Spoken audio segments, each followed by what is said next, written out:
The OG heavy arm stag beetle and counterpart to Bayonit, also packing the heat and the weight. It is KWG02 Solin, with a kit of radar sight, sword, hammer, biped legs, and the leg ability of heavy arms, which buffs all leg stats minus armor and heavy limit for every heavy part equipped on the build. Now, much like Bayonit packs all the heat, which works to his advantage and is a particular pain point for him, Solin also operates basically the exact same way. Head is radar sight, which is a support-based skill which will buff success across the board by 30% for himself and allies, which is likelihood of your chance to land a hit and land a critical hit on top of that, but it also will remove any stealth or conceal effects on the enemy side, which is something also very handy when it comes to dealing with those particularly sneaky foes that like to slink away or try to bypass a shield by using stealth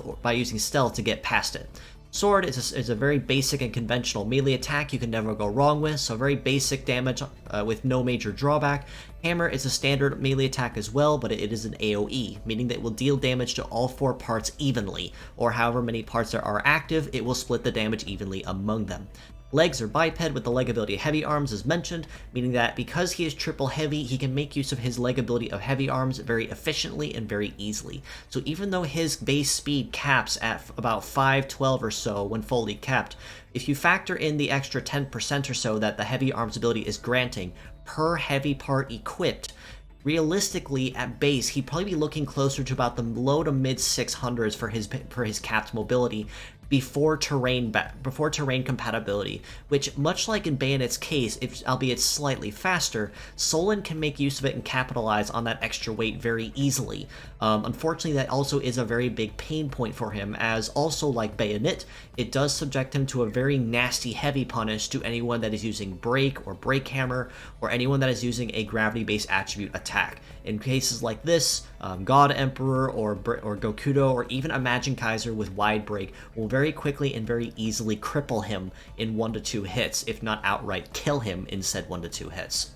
So as a pure set across the board, because of his well-built balance, even though he is packing the extra weight, he does make up for it with a higher base power, since he, if you compare to Rokusho, also packs higher armor and higher base power and with rather nominal heat and cool across the board, as long as you're willing to accommodate the heavy limit. So again, for these reasons, I would honestly have to rate Solin a pretty solid 6.5 out of 10. Arguments could be made for 7 in some cases, depending on how you want to use him. And I do know a friend that has capitalized on making use of Solin and Bayonit in this case wherever he can, and he has done it very efficiently and very well to prove that basically even with the risk of the heavy punish, you can still make it work. As mixed parts, I would rate him relatively equally at a 7 out of 10. Again, for his overall solid balance. With hammer and sword, you can generally never go wrong with it on any build because they are fantastically well balanced parts. The sword the sword especially in this case, and in the case where you do need to end up using someone with triple heavy parts that is melee oriented, you can definitely capitalize on making use of these legs. Even if speed may not be the thing that you're going after, you'll still have the heavy limit accommodated with a leg that can support triple heavy, and in addition to that, you can also have a leg that buffs itself relative to the number of heavy parts and encourages that. So the only weakness you'd have to cover for in this case is just someone who can make sure that he doesn't get attacked by anyone using a gravity attribute attack.